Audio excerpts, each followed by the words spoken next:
जादुई कुआं जो सिखाता है देना, लोगों की मदद करना। एक दूर दराज गांव था जिसका नाम था रोशनपुर। वहाँ के लोग मेहनती तो थे मगर खुद गर्ज हो चुके थे।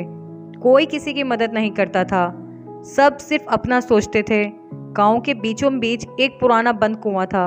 लोग कहते थे वो जादुई कुआं है, लेकिन बरसों से किसी ने इसका ढक्कन भी नहीं खोला था।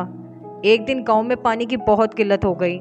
लोग परेशान थे, खेत सूख चुके थे। तब एक छोटा बच्चा रेहान कुएं के पास गया और इसने सबसे पहले कुएं के पास जाकर दुआ की, ऐ जादुई कुएं, अगर तू जाग रहा है तो मेरी मदद कर। दर्द भरी आवाज़ सुनकर ढक्कन खुद ब खुद हटा और कुएं में से चमकता हुआ पानी उबलने लगा। सब लोग जो वहां आसपास मौजूद थे दौड़ पड़े, मगर जैसे ही लालची लोगों ने पानी लेना चाहा, पानी गायब हो गया।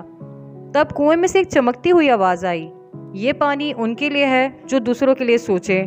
रेहान ने पानी का एक घड़ा भरकर सबसे पहले अपने हमसाये की बीमारदारी को दिया। पानी दोबारा निकला।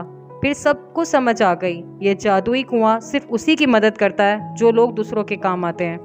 अब गांव बदल चुका था, लोग एक दूसरे का ख्याल रखने लगे और जादुई कुआं कभी खुश्क नहीं हुआ।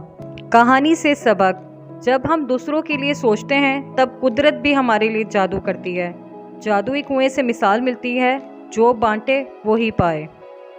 Thanks for watching video. Subscribe to my channel.